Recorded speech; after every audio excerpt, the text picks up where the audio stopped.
لا حول ولا قوة إلا بالله العلي العظيم. أعوذ بالله من الشيطان اللعين الرجيم. بسم الله الرحمن الرحيم.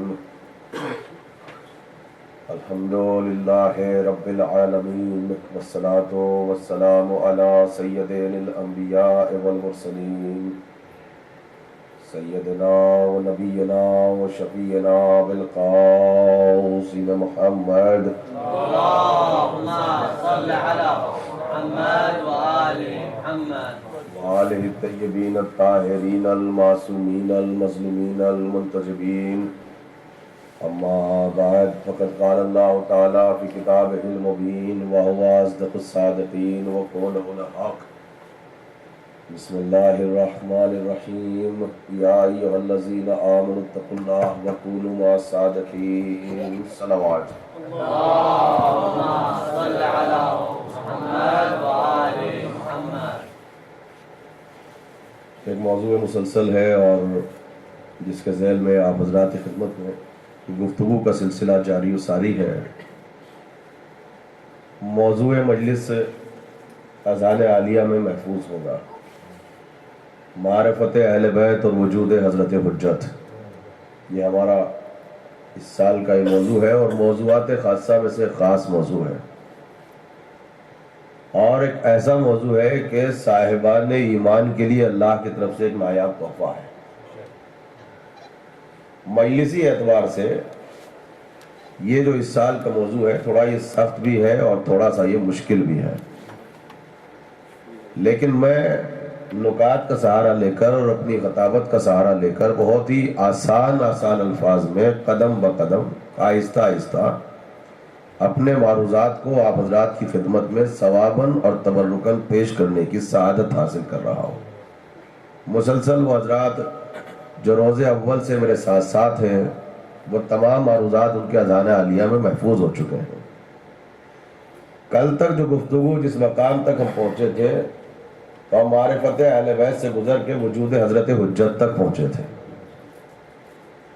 سلسلہ اس سال کا یہ ہے کہ جب حضرت حجت کو فضیلت کے آئینے میں پڑھا جاتا ہے تو تھوڑا سا پھر بھی آسان ہوتا ہے، لیکن مسئلہ یہ ہے کہ میں اس سال فضیلت کے آئینے میں نہیں بلکہ وجود کے آئینے میں پڑھ رہا ہوں. تو ظاہر سی بات ہے کہ تھوڑا سا مشکل تو ہے، تھوڑی سی محنت تو درکار ہے، مگر مسئلہ یہ ہے کہ تنہا ہم کیوں محنت کریں، ہمارے ساتھ ساتھ سامعین بھی محنت کریں. اور مجلسوں کا اصل میں مقصد یہی ہے. رزق توجہ تبھی ہمارے ساتھ ساتھ اور سامعین کی خطیب کے ساتھ ساتھ رہ سکتی ہے جب موضوع تھوڑا سا خاص ہو، تاکہ آپ بھی تو میرے ساتھ ساتھ محنت کریں، تاکہ بعد مجلس جب آپ یہاں سے اٹھیں تو رزق ولایت اور رزق مودت کے ساتھ ساتھ رزق تقوی اور رزق علم میں اضافہ ہو. آج کی مجلس جو ہے وہ تھوڑی سی ثقیل ہے، میں اس کو آسان کر دوں گا. بس صرف اور صرف جو اللہ نے آپ کو وہ رزق توجہ دیا ہے اس میں سے تھوڑا سا رزق میں آج آپ سے چاہتا ہوں کہ میری طرف توجہ رکھیے گا، اور انشاءاللہ بعد مجلس آپ یہ اقرار کر کے اٹھیں گے کہ اس مجلس میں چاہے سامعین جتنے ہوں مگر علمی نکات میں بھی اضافہ ہوگا اور رزق علم میں بھی اضافہ ہوگا. دیکھیے ہمارے یہاں کا طریقہ یہ ہے کہ جو تہذیب ممبر ہے کہ ہم اور آپ علم دوست بنیں، ہم علم کو چاہیں، علم کو سراہیں. بزرگ تشریف فرما حوصلہ افزائی فرمائیں گے اور نوجوان بھی حوصلہ افزائی فرمائیں گے. بس یہاں سے آغاز بیان ہے اور گفتگو صرف لفظ وجود پر ہے، یعنی ہمیں حضرت حجت کے وجود کے سلسلے میں اپنے معروضات کو پیش کرنا ہے. دیکھیے ہمارے یہاں پر ایک بہت ہی مشہور اور بہت ہی معروف شخصیت گزری ہے تاریخ اسلام کے اندر، اور یہ شاگرد عزیز ہیں حضرت امام جعفر صادق علیہ السلام کے۔ توجہ چاہتا ہوں، دیکھیے درمیان مجلس صرف اور صرف ہوں اور کہاں کرتے رہیے گا، بار بار نہیں ٹوکوں گا، چونکہ اب انتہائی ثقیل چیزیں میں آپ کے سامنے پڑھوں گا۔ توجہ چاہتا ہوں، ہاں سونے میں آپ کو نہیں دوں گا، چونکہ شب ہجرت نہیں ہے کہ آپ سو جائیں گے، ہاں جاگنا پڑے گا، اور ویسے ہی مجلس میں کوئی سودا نہیں ہے، یہ تو ایک انداز گفتگو ہے۔ تو دیکھیے کہ ہمیں کس طریقے سے علم دوست بننا ہے، میرے نوجوان سنیں کیسے علم کو سراہنا ہے۔ امام کے شاگرد عزیز ہیں اور ان کی عمر کے سلسلے میں تاریخ میں بحثیں ہیں۔ سب سے زیادہ جو روایات ہیں امام صادق کے شاگرد کے سلسلے میں، وہ 16 سال کی روایت ہے کہ جو ایج تھی وہ 16 ایئر ہے، صرف 16 سال۔ آپ علم دیکھیے علم کس کو کہتے ہیں۔ ہمارے یہاں پر جو میکسیکم جو بالکل آخری روایت ہے، بالکل آخری روایت جو سب نے لکھ دی ہے، اس میں یہ ہے کہ نہیں 18 برس، یعنی آخری روایت 18 سال کی ہے، اور ان کا نام گرامی ہے حضرت حشام ابن حکم۔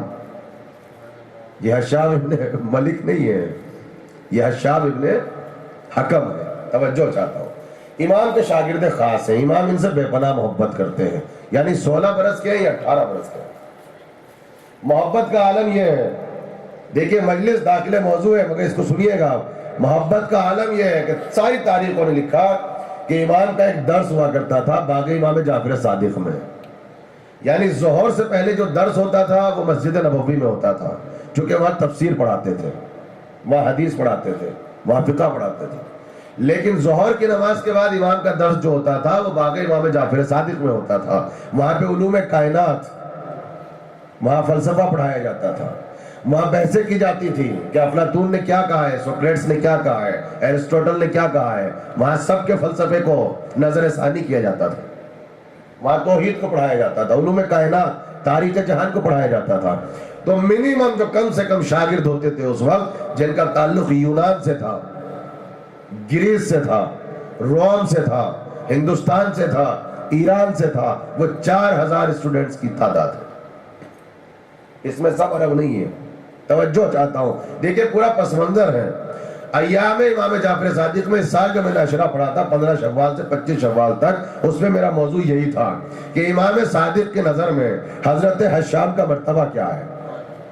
دیکھیں مجلسوں کا یہی فائدہ ہے اور یہی موضوع ہونا چاہیے، ہر امام کی سیرت کو پڑھنا چاہیے، ان کے اصحاب کی سیرت کو پڑھنا چاہیے، تاکہ پتہ چلے کہ یہ علم کا یہ کارواں یہاں تک کیسے پہنچا۔ تو 4000 اسٹوڈنٹس ہوتے تھے امام کے درس میں۔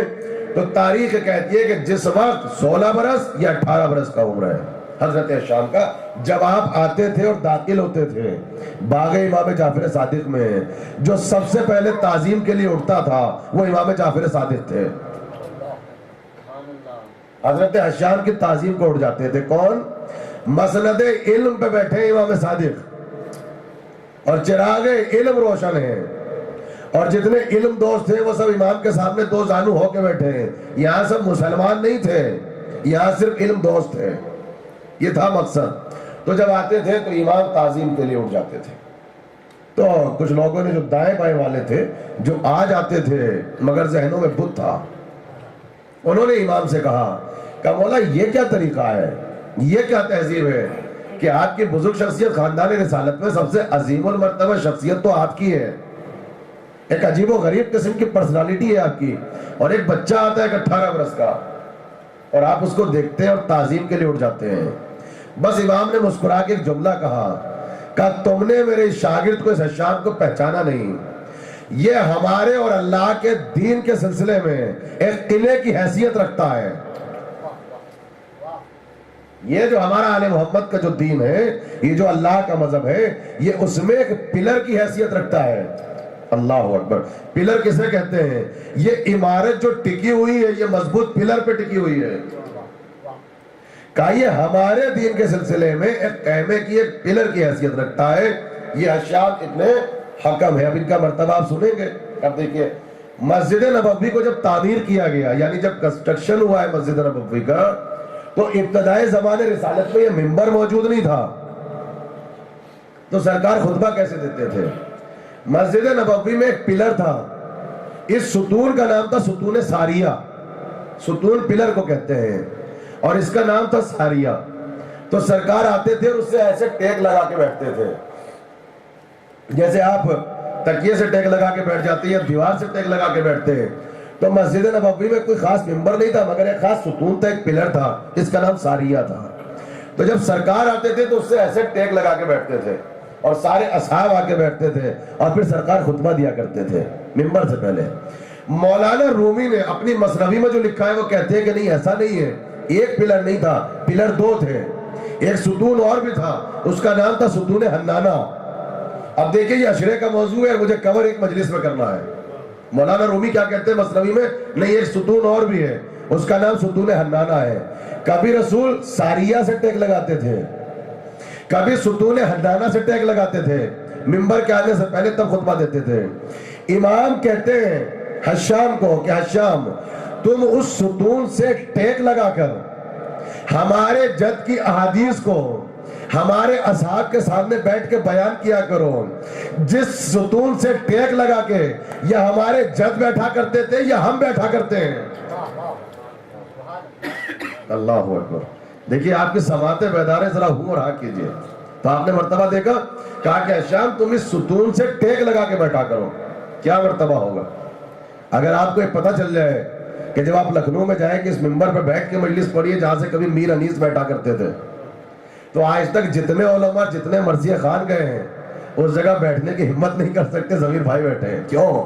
کہا اس ممبر سے بیٹھ کے کبھی میر انیس مرثیہ پڑھا کرتے تھے۔ تو یہ جسارت نہیں کر سکتا انسان۔ تو سوچئے کیفیت یہ ہے کہ ممبر رسول کی اور ستون حنانہ اور ساریہ کو دیکھو، وہ شاگرد کا علمی مقام کتنا بلند ہوگا، وہ علم کی کس منزلت پر ہوگا کہ صادق آل محمد کے زمانے میں جب بڑے بڑے فلسفی خاموش ہو جایا کرتے تھے اور زبان میں لکنت طاری ہو جایا کرتی تھی، تب امام کہتے تھے کہ حشام جب ہم مسجد میں نہ ہوں تو ہماری غیبت میں تم ستون حنانہ سے ٹیک لگا کے بیٹھ جایا کرو۔ تو یہ مرتبہ ہے حضرت حشام کا۔ میں نے یہ آپ کو زحمت کیوں دی؟ میں نے یہ واقعہ آپ کو پڑھ کے کیوں سنایا؟ میرے اس واقعے سے میرے موضوع کا کیا ربط ہے؟ اب دیکھیے آپ، یہ پلر ہے آل محمد کے دین کے سلسلے میں جسے آپ حشام کہتے ہیں۔ یہ سب سے پہلے آتے تھے امام کے درس میں۔ جیسے آپ نے یہاں کچھ دیکھا، کچھ نوجوان ہیں، کچھ بزرگ ہیں، مجلس شروع ہونے سے پہلے یہاں پہ آ جاتے ہیں اور روز اول سے میری نگاہوں کے سامنے ہیں۔ تو حشام سب سے پہلے آتے تھے۔ ایک دن درس چل رہا ہے، حشام غائب ہے، بہت دیر ہو گئی۔ کچھ دیر کے بعد کیا دیکھا کہ حشام داخل ہوئے باغ امام جعفر صادق میں۔ تو امام نے درس چھوڑا اور تعظیم کو اٹھے، سینے سے لگا کے مصافحہ کیا، پھر معانقہ کیا۔ تو ایک جملہ کہا، حشام ہم پہچانتے ہیں تم دیر سے کیوں آئے ہو، تم تو اپنے گھر سے نکلے تھے کہ ہمارے درس میں آؤ، مگر راستے میں عمر ابن عبید بیٹھا تھا۔ دیکھیں علم غیب، امامت اور علم غیب دیکھیں، راستے میں عمر ابن عبید بیٹھا تھا اور وہ یہ گفتگو کر رہا تھا کہ رسول کی وفات کے بعد دنیا میں کسی امام کا وجود نہیں ہے۔ دیکھیں میں کہاں پہنچا، آپ کے ذہنوں سے کتنا قریب ہو کے گزر رہا ہوں، تاکہ مجلس داخل موضوع ہو خارج موضوع نہ ہو۔ کہا اس نے پوری قوم کو جمع کر رکھا تھا۔ تب عمر ابن عبید کی جو منیمم لائف ہے وہ 200 ایئرز ہے، اتنا بوڑھا ہو چکا تھا کہ ریشم کا ڈورا لاتا تھا، اس سے اس طریقے سے باندھتا تھا آنکھوں کو تو دیکھ پاتا تھا، یعنی پتلیاں جو تھیں یا بھویں جو تھی اس کی آنکھوں پہ گر چکی تھی، اتنا بوڑھا ہو چکا تھا۔ یعنی میں نے کل منیمم ایج پڑھی تھی 100 ایئرز کی، اسے کراس کر چکا تھا، 200 برس کا تھا، اتنا بوڑھا۔ اور اس نے پرانی کتابوں کو پڑھ رکھا تھا، پرانی صحیفوں کو اس نے پڑھ رکھا تھا۔ یہ جہاں بیٹھ جاتا تھا مجمع اکٹھا کر لیتا تھا، جہاں بیٹھ جائے۔ یہ بھی نگیٹو تبلیغ کا کبھی کبھی اثر ہے کہ جب نگیٹو تبلیغ ہوتی ہے تو مجمع زیادہ اکٹھا ہو جاتا ہے۔ میں کام کر رہا ہوں آپ کے سامنے۔ تو اس نے چاروں طرف مجمع اکٹھا کر رکھا ہے، یہ گفتگو کر رہا ہے وجود امام کے سلسلے میں۔ یہ کسی امام کے اور اسپیشلی آنے والے امام، آپ سمجھ گئے میں کہاں پہنچ رہا ہوں، اس کے وجود کا قائل نہیں تھا۔ تو امام نے کہا کہ حشام تم آ رہے تھے، تمہارے کانوں میں وہ آواز پہنچی تو تم وہاں بیٹھ گئے۔ کہا مولا آپ نے بالکل صحیح پہچانا۔ اب سنیے امام نے کیا کہا، حشام میرے دل کی تمنا یہ ہے، آپ قسم خدا کی اگر سینے میں شریف دل ہے تو آج بستروں پہ صحیح سے نیند نہیں آئے گی. آپ ذرا سوچئے گا, اب تڑپ جائیں گے اس جملے کے بعد. چاہے اسے فضیلت کے آئینے میں سننا یا اسے علم کے آئینے میں سننا. کہا حشام اپنے شاگرد سے کہتے ہیں امام میرے دل کی ایک تمنا ہے, ایک آرزو ہے. کہا کیا چاہتے ہیں مولا؟ کہا وہ جو تم نے مناظرہ کیا ہے عمر ابن عبید سے, ذرا تم میری آنکھوں کے سامنے کھڑے ہو کے کرو دوبارہ. دیکھیں علم دوست کسے کہتے ہیں؟ امام سے بڑھ کے کائنات پہ کوئی عالم نہیں ہے. حشام کی ٹانگیں کانپنے لگی, مولا آپ کے سامنے جہاں زبان میں لکنت طاری ہو جاتی ہے وہاں میں مناظرہ کروں. کہا حشام یہ ہماری آرزو ہے, ہماری تمنا ہے. دیکھو 4000 فلسفی بیٹھے ہیں, 4000 منطقی افراد بیٹھے ہیں جو گریس سے آئے ہیں. یونان کا فلسفہ اپنے کلائمیکس پہ تھا, ہندوستان کی تہذیب اپنے کمال پہ پہنچ چکی تھی, سب بیٹھے ہیں. کہا حشام مناظرہ کر, یہ ہماری تمنا ہے. اب جب حکم دیا تو حشام اٹھے, امام بیٹھ گئے. حشام نے کہا مولا میں تو آ رہا تھا آپ کے درس میں کہ جب راستے میں میرے کانوں میں یہ آواز پہنچی تو میں وہاں جا کے مجمع میں بیٹھ گیا, مگر جب اس نے یہ کہا کہ کائنات میں امام کا کوئی وجود نہیں ہے اور آخری حجت کا جو تصور ہے یہ غلط ہے, یہ جو امام صادق مدینے میں کہتے ہیں آخری بیٹا ہے وہ آئے گا, یہ عقیدہ غلط ہے. کہ مولا مجھ سے صبر نہ ہوا. یعنی اگر دل میں محبت ہونا پھر انسان نہیں دیکھتا کس کے مجمع میں ہے, کس کی حکومت ہے, پھر انسان نہیں دیکھتا. کہ مولا میں اٹھا اور میں نے اٹھ کے یہ کہا کہ عمر ابن عبد الوید میں علم کے سلسلے میں تیری تعظیم کرتا ہوں. دیکھیں ہم متعصب نہیں ہیں, علم کے سلسلے میں تعظیم کرتے ہیں, مگر میرا تجھ سے ایک سوال ہے. اب یہ سوال آپ جانتے ہیں مجھے تو اپنی منزل تک پہنچنا ہے. کہ سوال کیا ہے؟ کہا عمر ابن عبد الوید کبھی ایسا ہوا کہ کچھ آوازیں آئیں تم تک, تم فیصلہ نہ کر سکو, تو اس کو سمجھنے کے لیے وسیلہ کس کو بناتے ہو؟ یہ حشام پوچھ رہے ہیں. بھائی صلوات پڑھتے بلکہ محمد والے محمد. نہیں والدی صاحب آپ آگے تشریف لائیے. نہیں آپ ذاکر اہل بیت ہیں, نہیں استغفر اللہ, آپ آگے تشریف لائیے, آپ تشریف لائیے آگے. نہیں آپ آگے تشریف لائیے. دیکھیے اگر سلسلہ اور موضوع احقاق حق کا اس میں کوئی عالم حق آ جائے تو احقاق حق کے سلسلے میں دلیل حق قائم ہو جاتی ہے. اور ہمارا سلسلہ یہ حشام ابن حکم ہے, امام جعفر صادق علیہ السلام کے شاگرد ہے, اور وجود ایمان کے سلسلے میں گفتگو ہے. ایک صلوات پڑھتے مل کے محمد والے محمد پر اور کیا چاہتا ہوں. تو حشام نے پوچھا عمر ابن عبد الوید سے کہ جب تم فیصلہ نہ کر سکو تو وسیلہ کسے بناتے ہو؟ تو حشام نے کہا کہ وہ جو عمر ابن عبد الوید کہتا ہے کہ جو حواس خمسہ 5 سینسز ہیں, میں اپنے کانوں کو وسیلہ بناتا ہوں. بھائی کہاں ہیں آپ؟ کانوں کو وسیلہ بناتا ہوں تاکہ کان فیصلہ کرے کہ آواز کس کی ہے, یہ آواز کیسی ہے. کہ کبھی کبھی ایسا بھی ہوتا ہے کہ کچھ چیزیں تمہارے سامنے آئیں, وہ کبھی ہارڈ ہوتی ہیں کبھی سافٹ ہوتی ہیں, تو فیصلہ کیسے کرتے ہو؟ کہ حشام کیسی باتیں کر رہے ہو, اللہ نے یہ ہاتھ دیا ہے, یہ بھی حواس خمسہ 5 سینسز میں سے, میں ہاتھ کو رکھتا ہوں تو میں فیصلہ کرتا ہوں کہ سافٹ ہے یا سخت ہے. کہا کبھی کبھی کسی چیز کو دیکھنا چاہو تو وسیلہ کیسے بناتے ہو؟ بھائی آپ پہنچ چکے ہیں وہاں تک, اب مجھے زیادہ مثالیں نہیں دینی. کہ ہاتھ کو وسیلہ بناتا ہوں. ذائقے کو پہچاننا چاہوں تو زبان کو وسیلہ بناتا ہوں. یہی ہے نا. جب حشام نے اقرار کرا لیا کہ کائنات کی کچھ چیزیں ایسی ہیں کہ تم پہچان نہیں سکتے جب تک کسی کو وسیلہ نہ بنا لو, تو ایک مرتبہ حشام نے کہا کبھی ایسا ہوتا ہے کہ کانوں سے سنو اور فیصلہ نہ کر سکو, کبھی کبھی ایسا ہوتا ہے آنکھوں سے دیکھو اور فیصلہ نہ کر سکو, ہاتھ سے رکھو اور فیصلہ نہ کر سکو, تو کیا خاموش ہو کے بیٹھ جاتے ہو؟ کیا علم تھک جاتا ہے؟ تو عمر ابن عبد الوید کہتا ہے نہیں, جب کوئی چیز فیصلہ نہ کر سکے اور کسی چیز کو سمجھا نہ سکے تو ہم اپنے قلب کو اور اپنی عقل کو وسیلہ بناتے ہیں. کہا ہے ان چیزوں کو پہچاننے کے لیے اپنے قلب کو اور اپنی عقل کو ہم وسیلہ بناتے ہیں تاکہ اس کو پہچانے. یعنی عقل وسیلہ بنتی ہے, قلب وسیلہ بنتا ہے. تو حشام نے مسکرا کے کہا کہ عمر ابن عبد الوید مجھے تیری عقل پہ ماتم کرنے کو دل چاہ رہا ہے. کہا وہ کس لیے؟ کہ اللہ نے اس چھوٹی سی کائنات کو, یہ جو جسم کائنات ہے, اس کو بغیر کسی ہادی اور رہبر کے نہیں چھوڑا, تو کیسے ممکن ہے کہ اتنا بڑا عالم کبیر ہو اور ہدایت دینے والا کوئی امام پس پردہ موجود نہ ہو.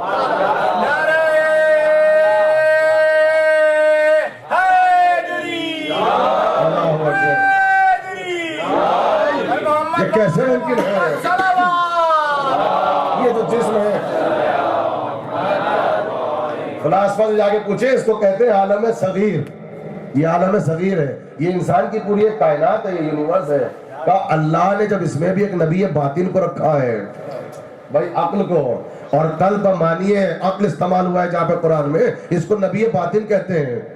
تو کہا جب اللہ نے اس عالم صغیر کو، اس چھوٹی سی کائنات کو بغیر ہادی اور رہبر کے نہیں چھوڑا، تو یہ تو اس کی عدالت کے خلاف ہے کہ اتنی بڑی کائنات ہو جو عالم کبیر ہو، اور ضرورت ہدایت بھی ہو، اور ہدایت دینے والا کوئی ہادی نہ ہو.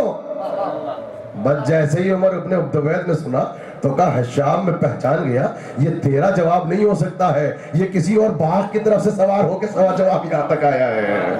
یعنی شاگرد کو دیکھا اور امام کو پہچانا. بھائی امام کو دیکھتے تھے تو لوگ اللہ کو پہچانتے تھے، شاگرد کو دیکھا تو امام کو پہچانا. اسی امام نے چاہنے والوں سے کہا ہمارے لیے باعث زینت بننا، باعث ذلت نہ بننا. لوگ دیکھیں گے تمہیں، پہچانیں گے ہمیں. مولا آپ کو سلامت رکھے. اب دیکھیے مولا آپ کو سلامت رکھے. وجود کے سلسلے میں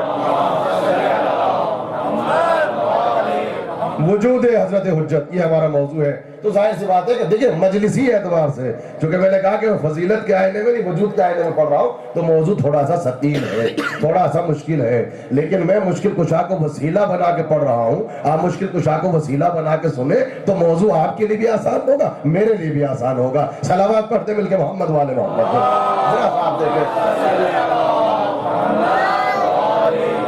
اب دیکھیں وجود کو ثابت کیا شاگرد نے، اپنے استاد کے وجود کو بھی ثابت کر دیا، اور آنے والے امام کے وجود کو بھی ثابت کر دیا، اور اسی عقل کو وسیلہ بنایا جس کو نبی باطن کہتے ہیں.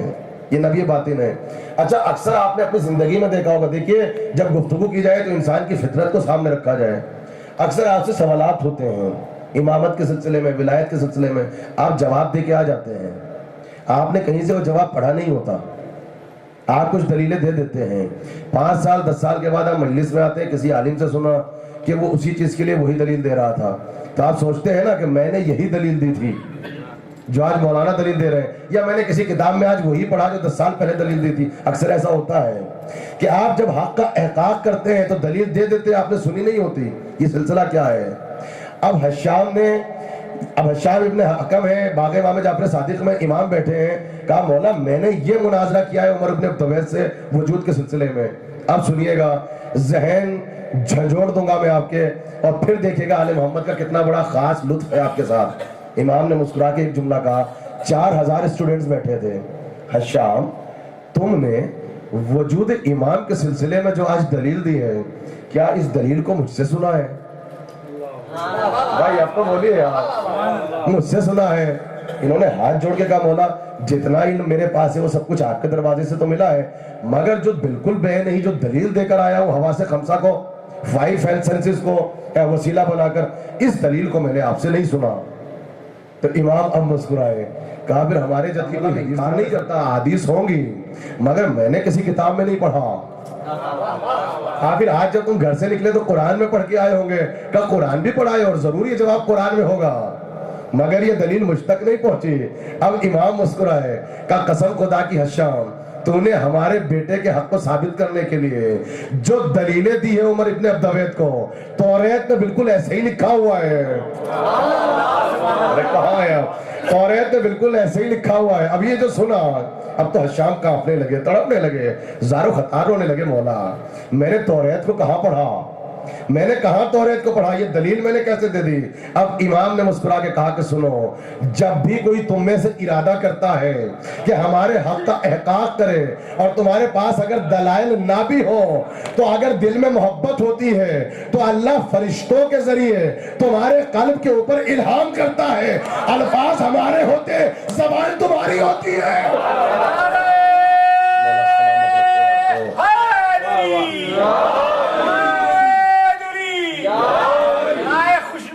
امام زمانہ بلندر صلوات. اب دیکھیں موضوع اتنا وسیع اتنا طویل مجھے سے ایک مجلس میں سمیٹنا ہے کیونکہ کل کی مجلس تو خاص ہوگی اور مجھے صرف امام چارم کا تذکرہ کرنا ہے. ذرا سا بات کو اور آسان کرنے کے لیے, صرف وجود کو ثابت کرنے کے لیے ایک دلیل اور سنیں اور اس کے بعد پھر ہم وجود کو قرآن سے پھر ثابت کریں گے. دیکھیں قرآن مجید کو جب آپ پڑھتے ہیں تو قرآن مجید میں دو قسم کی آیات ہیں. پہلی مجلس میں تذکرہ کیا تھا, کچھ متشابہات ہیں, کچھ محکمات ہیں, جس کے معنی کیا ہے, یعنی کچھ بہت آسان آیتیں ہیں اور کچھ آیتیں جو ہیں بہت مشکل ہیں. یہ آپ کے سامنے بیان کیا تھا. تو محکمات کیا ہیں؟ دیکھیں جب آپ قرآن پڑھتے ہیں تو کچھ الفاظ ہیں اور ان کا اسلامک ٹرمینالوجی میں یا قرآنک ٹرمینالوجی میں ایک خاص نام بھی ہے. ان حروف کو آپ حروف مقطعات کہتے ہیں. جیسے الف لام را ہے, الف لام میم ہے, یاسین ہے, کاف ہا یا عین صاد ہے, یہ سارے الفاظ ہیں قرآن میں, ان کو آپ حروف مقطعات کہتے ہیں. آپ کوئی بھی قرآن اٹھا کے دیکھیے, آپ کے سینٹر میں کئی تفسیریں رکھی ہیں, حروف مقطعات ہیں, یہ محکمات میں سے ہیں. ان آیات کے نیچے جو مفسرین نے ترجمہ کیا ہے وہ ترجمہ کیا ہے؟ الف لام میم کے پیچھے الف لام میم ہے. دیکھیے ایک عالم حق میری مجلس میں موجود ہے اور ماشاءاللہ ان کی بہت زیادہ خدمات ہیں. اب آپ ذرا سے دیکھیں الف لام را کے نیچے کیا ہے, وہی لکھا ہے. کاف ہا یا عین صاد کے نیچے کیا لکھا ہے, وہی لکھا ہے. تو کسی نے ابھی تک ترجمہ نہیں کیا. تو اس کا مطلب کیا ہے؟ اب دیکھیں میں آپ کے ذہنوں کو جھنجھوڑ دوں گا. اس کا مطلب کیا, یہ جو الفاظ قرآن میں ہیں یہ عبث ہیں. عبث کسے کہتے ہیں؟ بیکار ہیں, یہ بے مقصد ہیں. چونکہ جب اس کے معنی نہیں ہیں تو یہ عبث ہیں, یہ بیکار ہیں. تو یہاں سے فلسفہ توحید ڈیمیج ہوتا ہے. کیوں؟ جو فعل عبث ہو یا کار عبث ہو, یہ عمل بندے کی طرف سے تو انجام ہو سکتا ہے. کہا ہے کوئی خشک موضوع ہے, لیکن اگر آپ چاہتے ہیں کہ مجلسوں کا ایک مقصد ہو تو پھر سنیے. کہا کہ اللہ کی طرف سے کوئی کام کوئی عمل عبث نہیں ہو سکتا. اگر ایک لفظ بھی قرآن میں بے مقصد ہوگا تو یہ خالق کا کلام نہیں ہے, بشر کا کلام ہے. تو فلسفہ توحید کی جو بیڑیاں ہمارے قدموں میں ہیں تو عقیدہ توحید ڈیمیج ہوگا کہ قرآن میں الفاظ موجود ہیں مگر بے مقصد. تو اس کا مطلب بے مقصد نہیں ہے, با مقصد ہے. اچھا ٹھیک ہے, دوسرا عقیدہ وجود میں آئے گا, یہ جو الفاظ ہیں با مقصد ہیں مگر ان کا کوئی پڑھانے والا نہیں. دیکھیں دوسرا عقیدہ آئے گا, یعنی با مقصد تو ہے لیکن معنی بتانے والا کوئی نہیں. تو شریعت کیا کہتی ہے؟ یہ قرآن پہ ظلم ہے. یعنی با مقصد ہے, بے مقصد آپ نہیں کہہ سکتے ورنہ عبث ہوگا. اچھا چلیے با مقصد ہے, با معنی بھی ہے, ان کے معنی بھی ہے, لیکن کوئی بتانے والا نہیں ہے, کوئی سمجھانے والا نہیں ہے. تو کہا یہ قرآن پہ ظلم ہے. اب ظلم کی 3 قسمیں ہیں, جا کے دیکھیں. یہ مسجد یہاں موجود ہو اور آپ نماز پڑھنے نہ آئے, یہ فقہ کا تقاضا ہے, مسجد پہ ظلم ہے. کہاں یہاں مسجد پہ ظلم ہے. اچھا آپ کے گھر پہ قرآن ہو اور قرآن کی تلاوت نہ ہو. کہانی جب کسی کا انتقال ہو جائے تو سورہ یاسین کے وقت آپ کو یاد آتا ہے قرآن. تو شریعت کا تقاضا کیا ہے کہ قرآن ہو تلاوت نہ ہو تو قرآن پہ ظلم ہے. بستی میں عالم موجود ہو, اس سے کوئی استفادہ نہ کرے, اس سے کوئی سوال نہ کرے, وہ آئے اٹھ کے چلا جائے, تو شریعت کیا کہتی ہے؟ محشر میں فریاد کرے گا, اس پہ ظلم ہے. تو ہمارا سوال یہ, قرآن ہو تلاوت نہ ہو تو قرآن پہ ظلم, عالم ہو اس سے استفادہ نہ کرو اس کی ذات پہ ظلم, مسجد ہو جعفری سینٹر اس میں نماز نہ پڑھو آ کے اس پہ ظلم. تو میرا سوال یہ ہے کہ قرآن میں حروف مقطعات ہو اور کوئی سمجھانے والا نہ ہو تو الفاظ قرآن پہ ظلم ہے. اب سمجھ میں آیا, معلم کا نظر نہ آنا دلیل نہیں ہے کہ معلم نہیں ہے. قرآن میں مقطعات کا ہونا دلیل ہے کہ اگر مقطعات موجود ہے تو سمجھانے والا کوئی معلم پس پردہ موجود ہے. گفتگو بہت مشکل ہو گئی ہے.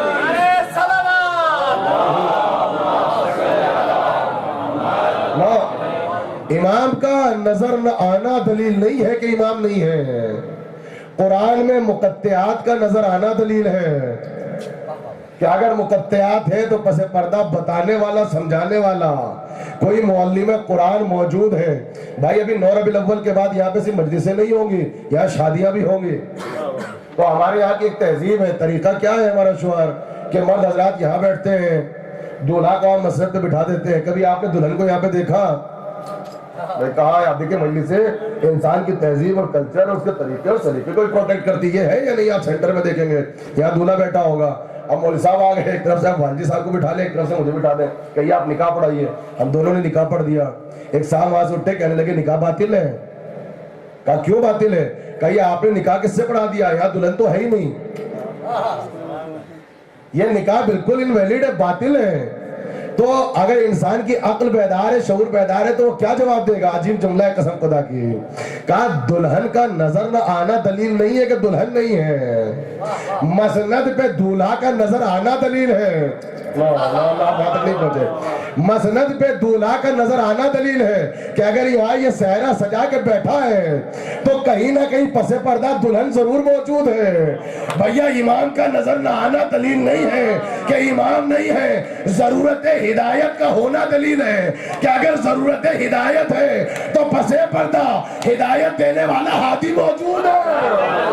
نعرہ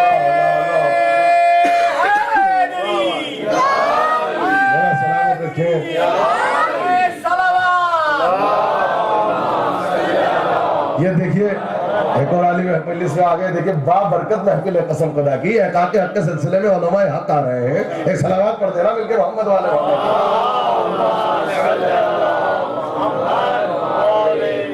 میں شکر گزار ہوں کہ قبلہ جو ہے حوصلہ افزائی پڑھنے کے تشریف لائے ہیں یہاں پر. مولا آپ کو سلامت رکھے. آپ بلندر صلوات پڑھیں مل کے محمد والے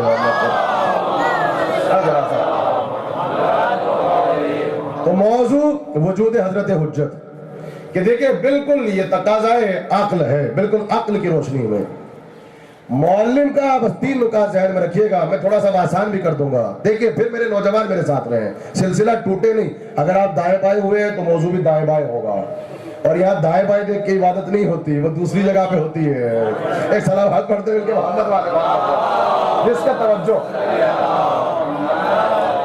آپ کو اللہ نے جو رزق دیا ہے اس کا نام ہے رزق توجہ. رزق ولایت کے ساتھ ساتھ آپ کے پاس رزق توجہ ہے، کنسنٹریشن ہے. یہ ایک رزق ہے اللہ کی طرف سے جو آپ کی کمیونٹی کے پاس ہے، سب کے پاس نہیں ہے. لہذا رزق توجہ جو اللہ نے آپ کو دیا اس میں سے تھوڑا سا رزق چاہتا ہوں. دیکھیے 3 نکات ذہن میں رکھیے گا. معلم کا نظر نہ آنا دلیل نہیں ہے کہ معلم نہیں ہے. مقطعات کا ہونا دلیل ہے کہ اگر حروف مقطعات ہے تو پڑھانے والا معلم ہے. دلہن کا نظر آنا دلیل نہیں ہے کہ دلہن نہیں ہے. یہ صحرا سجا کے جو مسند پہ بیٹھا ہے اس کا ہونا دلیل ہے کہ اگر یہ مسند پہ ہے تو کہیں نہ کہیں پس پردہ دلہن موجود ہے. ہادی کا نظر آنا دلیل نہیں ہے کہ ہادی نہیں ہے. کائنات میں ضرورت ہدایت کا ہونا دلیل ہے کہ اگر آپ کو ضرورت ہدایت ہے تو پس پردہ کوئی ہادی موجود ہے. یہ مذہب کا تقاضا نہیں ہے، اللہ کی عدالت کا تقاضا ہے. یہ عدالت کا تقاضا ہے. اب سنیے، اب جب ہم یہاں وجود تک آ گئے تو ہمارے یہاں پر ایک کوشچن ریز ہوتا ہے. ذرا نوجوان سنیں، بزرگ حوصلہ افزائی فرمائیں. اصل میں یہ جو عقیدہ وجود امامت، جو وجود امام کا عقیدہ ہے، جب ہم اس عقیدے کو پڑھتے ہیں تو ایسا لگتا ہے کہ یہ جو کمیونٹی ہے، دیکھیں کتنے بڑے عقائد ڈیمیج ہو رہے ہیں. مگر جو چیزیں علمی ہیں آپ علم دوست بنے اور اس کا جواب علم سے دیں. یعنی اب فکر کا مقابلہ فکر سے کریں، علم کا مقابلہ علم سے کریں، نقطہ چینی سے نہیں، نقطہ بازیوں سے نہیں. زمانہ بدل چکا ہے. ایک فکر ہے، فکر کا مقابلہ فکر سے کریں. علم ہے، علم کا مقابلہ علم سے کریں. کتاب آ رہی ہے، کتاب کا مقابلہ آپ کتاب سے دیں. بیان آ رہا ہے، بیان کا مقابلہ بیان سے دیں. یہی آل محمد کی سیرت ہے. یعنی رسول کی سیرت کیا آتی ہے؟ مسلمانوں کو کافر کہنا یہ رسول کی سیرت نہیں ہے. کافروں کو مسلمان بنانا یہ رسول کی سیرت ہے. بھائی آپ میرے خیال سے اب سماعت کے اعتبار سے دیکھیے پیسنجر نہیں بنیے گا. اب آپ دیکھیے کہا کہ جب ہم پڑھتے ہیں نا عقیدہ وجود امام، حضرت حجت کا عقیدہ وجود کے سلسلے میں، تو ایسا لگتا ہے کہ یہ جو کمیونٹی ہے، یہ جو شیعہ ہے، یہ قدرت خدا کے قائل نہیں. یہاں قدرت خدا جب استعمال کیا جا رہا ہے، دیکھیے اللہ کی جتنی صفات ہے کائنات میں اتنی اشیاء نہیں جتنی اللہ کی صفات ہے. تو اللہ کی صفات کو کوئی شمار نہیں کر سکتا. لیکن اگر آپ یہ چاہیں کہ اللہ کی صفات کو سمیٹ دیں تو 2 چیزوں میں سمٹ جائیں گی. اللہ کی ساری صفتیں، یا اس کا تعلق اللہ کے علم سے ہوگا یا اس کا تعلق اللہ کی قدرت سے ہوگا. کائنات میں جتنی چیزیں ہیں، چاہے آپ ہیں یا ہم، ان ساری کریشن کا تعلق یا اس کے علم سے ہے یا اس کی قدرت سے ہے. اسی لیے جو لفظ استعمال کیا گیا اسلامک ٹرمینالوجی وہ یہ ہے کہ اللہ کے پاس جو علم ہے اور جو قدرت ہے وہ ایبسلیوٹ ہے, مطلق ہے. ہمارے پاس جو علم ہے یہ اکتسابی ہے. آپ کہیے مولانا اصغر مہدی, تو ایک زمانہ تھا اصغر مہدی تھے, مولانا نہیں تھے. آپ کہیے ڈاکٹر, ایک زمانہ تھا یہ صاحب تھے, ڈاکٹر نہیں تھے. تو آپ کہتے ہیں اللہ عالم ہے, تو کیا ایسا ایک زمانہ تھا اللہ تھا اور عالم نہیں تھا؟ آپ کہتے ہیں اللہ جو ہے وہ حکیم ہے, ایک زمانہ تھا اللہ تھا مگر حکیم نہیں تھا. اس کو کہتے ہیں ہمارا علم, ہماری قدرت ایبسلیوٹ نہیں ہے. اللہ کا جو علم ہے, اللہ کی جو قدرت ہے یہ ایبسلیوٹ ہے. ہمارے یہاں اردو میں سے کہتے ہیں مطلقہ, آپ کیا کہتے ہیں؟ ایبسلیوٹ. کہا کہ آپ جو یہ کہتے ہیں وجود امام کے سلسلے میں کہ امام غائب ہے, اور اللہ نے امام کو پس پردہ بٹھا رکھا ہے. بہت توجہ چاہتا ہوں, دیکھیے بہت میں خود مشکل میں ہوں. اللہ نے امام کو پس پردہ بٹھا رکھا ہے, اور اللہ پس پردہ بٹھا کے اپنی آخری حجت کی حفاظت کر رہا ہے. اللہ پس پردہ بٹھا کے اپنی آخری حجت کی حفاظت کر رہا ہے. کیا اللہ کے لیے یہ پوسیبل نہیں تھا؟ کیا اللہ کے لیے ممکن نہیں تھا کہ رہبر نگاہوں کے سامنے رہتا؟ رہبر آپ کا ہادی نگاہوں کے سامنے رہتا, اور اللہ نگاہوں کے سامنے رکھ کے اس کی حفاظت کرتا. آپ کہتے ہیں رہبر زندہ ہے اور غائب ہے پس پردہ, تو یہاں سے اللہ کے ایبسلیوٹ علم اور ایبسلیوٹ قدرت کے آپ قائل نہیں ہیں. قدرت کاملہ خارج ہو چکی ہے. یہ سوال ہم سے کیا جاتا ہے کہ یہ عقیدہ کی ڈیمیج تو نہیں کر رہا ہے عقیدہ توحید کو؟ اب ہمارا سوال یہ ہے کہ دیکھیے, آپ جانے کے بعد قرآن کو پڑھیں. میں اس کی دلیل بالکل کوئی لفاظی نہیں ہوگی کہ آپ خطابت کہیں, میں قرآن سے دلیل لے کر آؤں گا, اس لیے کوئی سوال ایسا نہیں ہے. میں نے کل بھی کہا تھا کہ جس کا جواب قرآن میں نہ ہو, مگر شرط یہ ہے کہ آپ قرآن مجید کی طرف رجوع تو کریں, قرآن مجید سے آپ استفادہ تو پڑھیں. آپ مجلسوں میں آئے تو بیٹھنے کے عادی تو بنے, آپ علمی نکات کو سرائیں اور سنیں, اور ذرا ایسے علماء کا انتخاب تو کریں جو آپ کے سامنے گفتگو کر سکیں. مگر پہلے اپنے معیار کو آپ بلند کریں, پھر اپنے معیار کو ہم بلند کریں گے. اس لیے کہ عالم سے محنت ہمیشہ سامعین کرا سکتے ہیں. اگر آپ ہم سے محنت نہیں کرائیں گے ہم کتابیں پڑھنا چھوڑ دیں گے. محنت مجمع کا آتا ہے. تو دیکھیے, ہمیشہ ایک بات قرآن مجید نے ہم کو بتائی کہ اللہ کی بعض مصلحتیں ہیں. بھائی جملہ سنیے, اور انسان اللہ کی مصلحتوں کو نہیں سمجھ سکتا, سمجھنے کی کوشش کر سکتا ہے, لیکن مصلحت واقعی, ایک لفظ استعمال ہوا جسے کہتے ہیں مصلحت واقعی. آپ نہیں بتا سکتے کسی عمل کے سلسلے میں اللہ کی مصلحت واقعی کیا ہے. اس مصلحت کو علم کی روشنی میں سمجھنے کی کوشش کر سکتے ہیں آپ, تاکہ ہم جیسے کم فہموں کی سمجھ میں بھی کچھ نہ کچھ حصہ آ جائے. مصلحت واقعی کو آپ نہیں سمجھ سکتے. تو امام زمانہ کی جو غیبت کی جو مصلحت واقعی ہے, بھائی جو مصلحت واقعی ہے, علماء موجود ہیں, یا اللہ جانتا ہے یا امام جانتا ہے. ہم تو اپنے علم کی روشنی میں مصلحت کو آپ کچھ نہ کچھ حصہ سمجھنے کی کوشش کر سکتے ہیں. اگر آپ یہ ضد کریں گے ہمیں مصلحت واقعی بتاؤ ورنہ ہم اس عقیدے کو نہیں مانیں گے, تو میرا آپ سے سوال ہے, قرآن سامنے رکھا ہے, صبح کی آپ 2 رکعت نماز پڑھتے ہیں, ہونا کیا چاہیے؟ آپ فریش ہوتے ہیں, تازہ دم ہوتے ہیں, اس وقت آپ جو ہیں وہ ظہر اور عصر کی 8 رکعت نماز پڑھیں, اور صبح کے وقت اگر آپ 8 رکعت نماز پڑھیں گے ثواب بھی زیادہ ملے گا, کیونکہ فضیلت کا وقت ہے. بھائی دیکھیں کلپ نہ بنا لے کوئی, میں مثال دے رہا ہوں. اچھا, دوپہر میں آپ کاروبار زندگی میں مصروف ہوتے ہیں, وقت انسان کے پاس نہیں ہوتا, ٹائم نہیں ہوتا, تو ہونا ہی چاہیے کہ 2 رکعت نماز آپ دوپہر میں پڑھیں. آپ دوپہر میں کم نماز پڑھیں 2 رکعت, اور صبح میں فریش ہوتے ہیں, تازہ دم ہوتے ہیں اور اٹھ جاتے ہیں. اچھا, نماز میں صبح کی لطف بھی آتا ہے. صبح کی نماز کا باقاعدہ اگر آپ عادی ہو جائیں, یہ صرف نماز صبح میں عجیب کیف اللہ نے رکھا ہے کہ مصلی چھوڑنے کو دل نہیں کرتا, پھر آپ دعائیں پڑھنے بیٹھ جاتے ہیں. سب سے زیادہ جو لذت ہے وہ نماز صبح میں اللہ نے رکھی ہے. کیفیت ہے نماز صبح میں, بس ایک مرتبہ اٹھنا آپ کا کام ہے, مصلی پہ کھینچ لینا اللہ کا کام ہے, یہاں تک آنا آپ کا کام ہے, پھر جو اس میں لذت رکھی اللہ نے وہ اس کا کام ہے. تو ہونا کیا چاہیے کہ صبح میں 8 رکعت پڑھو, ہے دوپہر میں مصروف ہوتے ہیں, بھائی آپ 2 رکعت پڑھیں. تو اب یہاں سے سارے مسلمان چیخنے لگے کہ آپ بھی کیسی باتیں کر رہے ہیں, آپ کون کو گمراہ کر رہے ہیں. ارے یہ 2 رکعت نماز کی جو مصلحت واقعی ہے یہ صرف اللہ جانتا ہے, یہ صرف اللہ جانتا ہے مصلحت واقعی. یہ مصلحت واقعی ہم نہیں بتا سکتے. ہم نے کہا جب نماز کا معاملہ آیا تو تم نے کہا مصلحت واقعی صرف اللہ جانتا ہے, ہم نہیں بتا سکتے. تو ہم نے کہا غیبت ایمان کے سلسلے میں بھی یہی عقیدہ رکھ لو کہ جو مصلحتیں واقعی ہے وہ صرف اللہ جانتا ہے, ہم نہیں بتا سکتے ہیں, لیکن ہم قرآن کو پڑھ کے اتنا بتا سکتے ہیں کہ اللہ نے, آپ سنیے گا جملہ, اللہ نے کبھی کبھی اپنے ہادیوں کو پردہ غیبت میں رکھ کے حفاظت کی ہے, چاہے چند منٹ کے لیے کیوں نہ صحیح. میں آپ کے ذہنوں سے بہت قریب ہو کے پوچھوں گا, اللہ نے کبھی کبھی, بہت قیمتی جملہ ہے قسم خدا کی, علماء بیٹھے ہیں اور احقاق حق کے سلسلے میں بہترین دلیل حق ہوگی, اللہ نے یہ قرآن کو جا کے پڑھیں, کبھی کبھی اپنے ہادیوں کی حفاظت, اپنے رہبروں کی حفاظت پسے پردہ رکھ کے کی ہے, چاہے چند منٹ کے لیے کیوں نہ صحیح.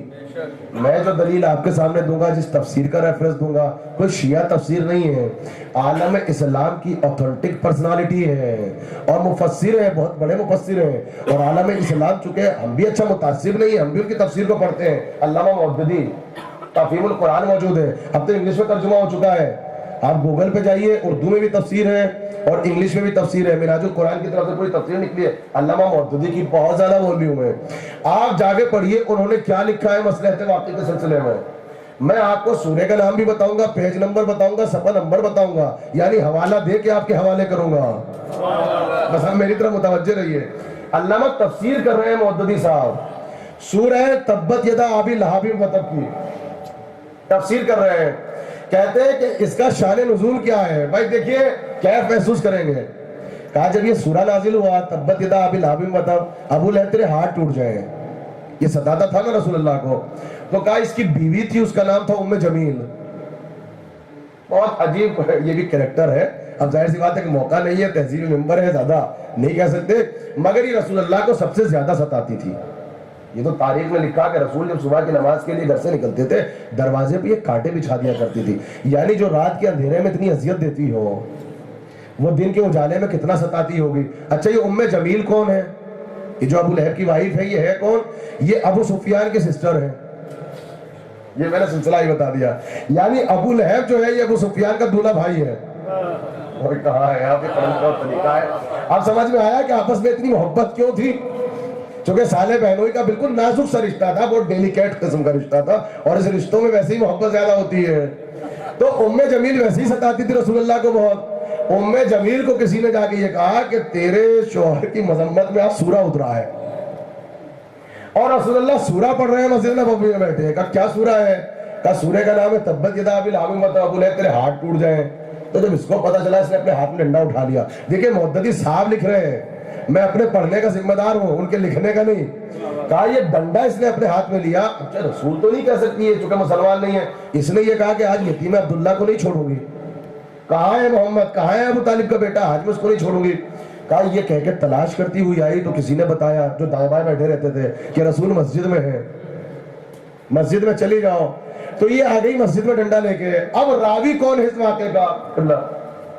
پہلو میں مودودی صاحب یہ کہتے ہیں کہ ابو بکر بیٹھے تھے رسول اللہ کے, یہ خلیفہ اول بالکل پہلو میں بیٹھے, بالکل تفہیم القرآن اہل سنت کی تفسیریں نیٹ پہ موجود ہے. کہا خلیفہ اول بیٹھے پہلو میں. انہوں نے کہا یا رسول اللہ وہ تو آ گئی ڈنڈا لے کے, یعنی شاید کہنے کا مقصد یہ تھا کہ آپ تو گئے ساتھ میں, آج تو میں بھی گیا. کہا وہ ڈنڈا لے کر آئی, اور آنے کے بعد کہا میں رسول کو نہیں چھوڑوں گی, اب تو جملہ لکھا میری جان قربان ہو جائے. ایک مرتبہ خلیفہ اول نے کہا یا رسول اللہ بہت خطرناک ہے, تو آپ کو بہت اذیت دیتی ہے, آپ یہاں سے کہیں چلے جائیں. یعنی رسول کے مزاج کو نہیں جانتے تھے, اپنے مزاج کو جانتے تھے, لہٰذا وہی مشورہ دیا کہ بھاگ جائیں. تو رسول نے ایک جملہ کا, مودودی صاحب کہتے ہیں کہ تو پریشان نہ ہو, یہ آئے گی مجھے دیکھ نہ سکے گی. میں نے جو زحمت دی ہے, میں اس موضوع کو سمجھانے کے لیے پاپڑ بیل رہا ہوں آپ کے سامنے, ورنہ اس مشکل موضوع کو پڑھنا آسان نہیں تھا. آپ کو فکر کیوں کرتا ہے؟ مودودی صاحب کہتے ہیں یہ آئے گی, یہ مجھے دیکھ نہ سکے گی. وہ حیرت میں مبتلا ہو گیا, چونکہ دائیں بائیں والا تھا نا, صحیح سے پہچانتا نہیں تھا, پریشان ہو گیا, کنفیوز ہو گیا, کہیں کیسے پاسبل ہے. اب یہ خود لکھتے ہیں, کہا وہ آئی اور ڈنڈا لے کے چاروں طرف گھوم رہی کہ آج نہیں چھوڑوں گی, آج نہیں چھوڑوں گی, اور ان کی آنکھیں ہیبت سے کھلی ہوئی اس کو دیکھ رہے ہیں. کہ رسول تو یہی بیٹھے ہیں. کہا بہت دیر ہو گئی, وہ آئی اور واپس بھی چلی گئی. اب جب وہ چلی گئی تو اس نے کہا اللہ کے رسول یہ کیا ہوا, آپ سامنے بیٹھے ہیں. اس کو نظر نہیں آئے گا, یہی تو سمجھانا چاہتے ہیں کہ کبھی کبھی اللہ اپنے ہادیوں کی حفاظت پسے پردہ رکھ کے بھی کرتا ہے، چاہے چند دقیقے چند منٹ کے لیے کیوں نہ صحیح۔ ورنہ میں محدثی صاحب سے پوچھتا ہوں کہ کوشچن تو میرا ہے، یہاں تو اللہ کی توحید خارج ہو رہی ہے، کیا اللہ کے لیے پوسیبل نہ تھا کہ جب وہ آئی تھی اس کے ہاتھ سے ڈنڈا گر جاتا؟ بھائی وہ گرا دیتا اللہ اس کو، اس کی ٹانگ ٹوٹ جاتی، یا اس کو اللہ موت دے دیتا۔ یہ رسول کو پس پردہ کیوں بھیجا؟ یہی سوال ہمارا بھی ہے، کہا صرف یہ سمجھانے کے لیے کہ کبھی کبھی اللہ پس پردہ رکھ کے بھی اپنے ہادیوں کی حفاظت کرتا ہے۔ اب پہچان لو وہ بھی محمد ہے، یہ بھی محمد ہے، ان کی کنیت بھی وہی ہے، ان کی کنیت بھی وہی ہے، وہ بھی اپنے سلسلے کا آخری ہے، یہ بھی سلسلے کا آخری ہے۔ صلوات پڑھتے مل کے محمد والے محمد پر۔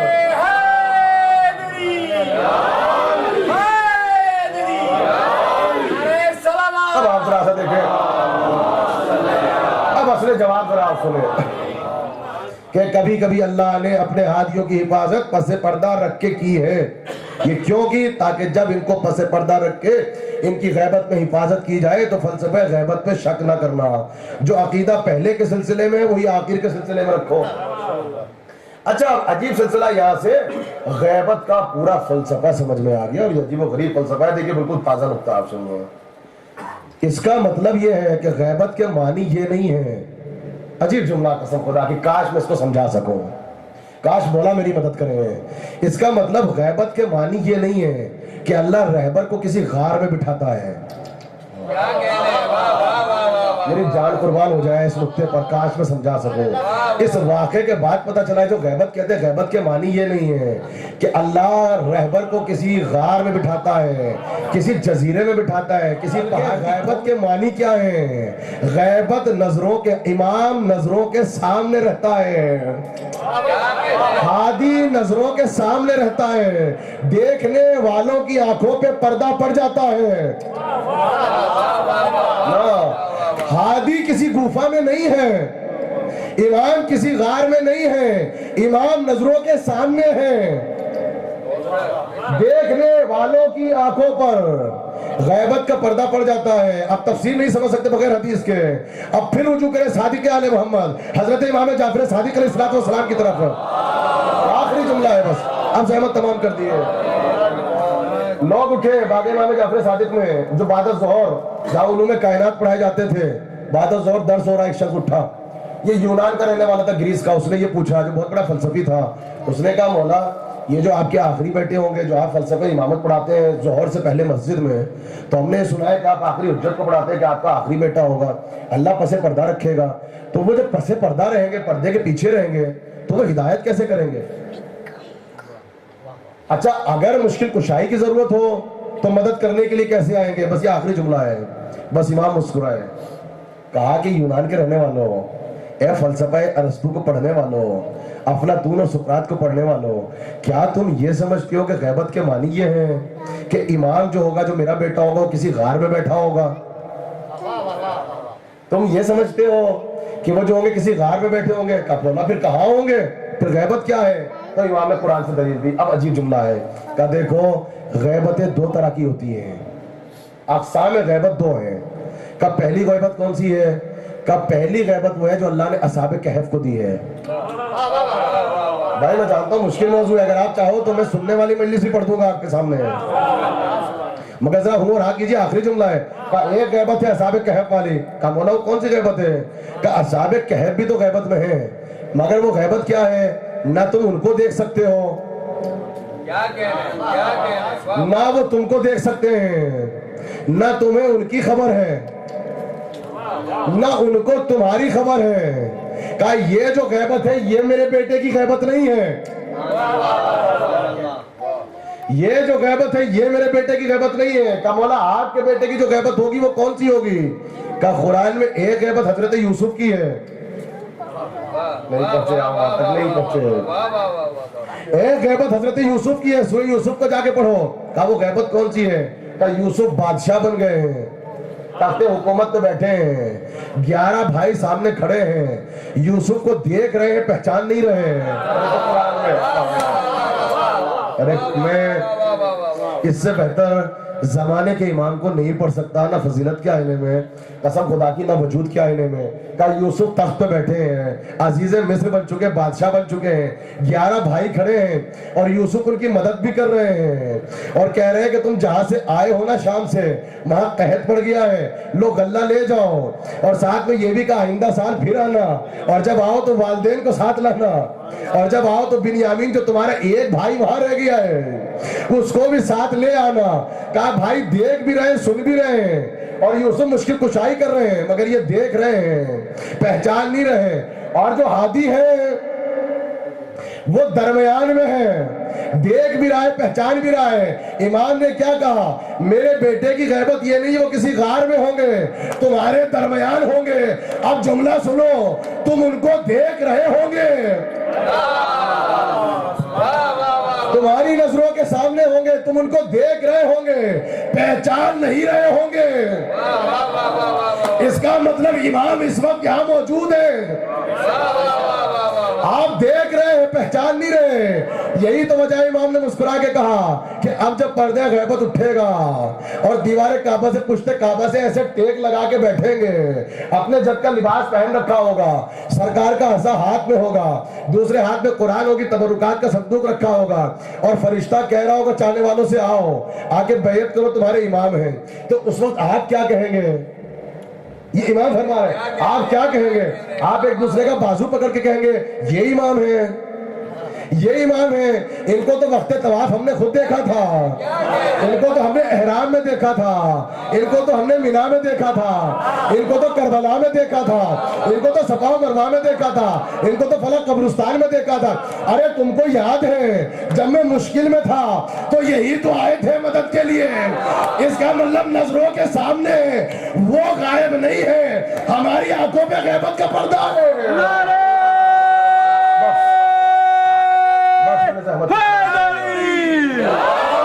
صلوات کا سہارا دیجئے مجھے۔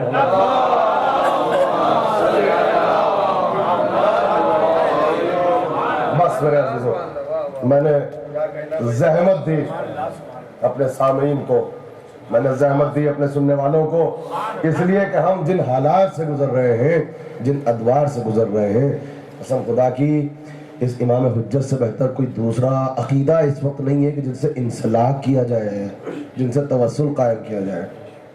اور یہ وہ وسیلہ ہے، عظیم ترین وسیلہ علماء نے لکھا کہ تم وسیلہ دیا کرو حضرت حجت کا، کہ اللہ جو قید و مشقت میں مبتلا ہے انہیں قید و مشقت سے رہائی عطا فرمائے۔ اور اس دور میں ہم اور آپ ہیں نا، سب سے بڑی دعا یہ ہے امام حجت کو وسیلہ بنا کر کہ اللہ ہمیں اور آپ کو ہر قسم کی، ہر طریقے کی قید و مشقت سے محفوظ فرمائے۔ تو توسل کریں اور زیادہ سے زیادہ اپنے امام کو پڑھیں اور زیادہ سے زیادہ امام کی معرفت کو حاصل کرنا شروع کریں۔ قسم خدا کی جو یہ عبادت آپ کرتے ہیں نا، اس میں اثر پیدا ہو جائے گا، یہ دعائیں بے اثر نہیں رہیں گی، اس میں اثر پیدا ہو جائے گا۔ اور امام کہیں آئے یا نہ آئے یہاں پر موجود ہے فرش اعظم پر، اور خود کہتے ہیں کہ میں آتا ہوں، اور جب شام کا تذکرہ ہوتا ہے، کوفے کا تذکرہ ہوتا ہے تو میں روتا ہوں، اور میں اتنا روتا ہوں کہ آنسو خشک ہو جاتے ہیں، اور جب آنسو خشک ہو جاتے ہیں تو میں خون کے آنسو روتا ہوں۔ تبھی تو کہا تھا زیارت نہیہ نہیں ہے، میرے جد امجد کی شان میں لکھا ہوا مرثیہ ہے۔ اور یہ مرثیہ کیا ہے؟ اس میں شام کے پورے مسائل موجود ہیں کہ جب کوئی خطیب آ کے یہ پڑھتا ہے کہ زینب ام کلثوم، علی اور فاطمہ کی بیٹیاں بازار کوفہ میں اور یزید کے دربار میں ہے، تو امام اتنا روتے ہیں آنسو خشک ہو جاتے ہیں۔ اللہ اکبر، تاخیر ہو چکی ہے اور میں زیادہ مصائب آپ کے سامنے نہیں پڑھوں گا چونکہ میں خود بہت تھک چکا ہوں۔ بس تصور شرط ہے میں 2 دقیقے 2 منٹ میں آپ کی زحمت کو تمام کر دوں گا، لیکن میری کوشش یہ ہے کہ انہی مصائب کا تذکرہ مناسبت سے کیا جائے۔ یہ جو ایام ہے نا آج کل، یہ ایام سفر ہے، یعنی سفر کا مہینہ نہیں ہے مگر ایام سفر ہے، چونکہ قافلہ جو 11 محرم کو کربلا سے چلا ہے وہ کوفے کی طرف جا رہا ہے، اور کوفے سے نکل کے اس کو شام کی طرف جانا ہے، تو قافلہ سفر میں ہے۔ اور سفر میں کیسے ہیں کہ بے کجاوہ اونٹیں ہیں، بیویوں کے سروں پر نہ مکنا ہے نہ چادر ہے، رسن بستہ بازو ہے، اور انہی بیویوں میں 4 برس کی بچی ہے، کبھی ایک پیر اٹھاتی ہے کبھی دوسرا پیر اٹھاتی ہے۔ اور جب کسی نے پوچھا تھا بازار کوفہ میں کہ بی بی یہ کبھی کبھی آپ پیروں کو کیوں اٹھاتی ہیں،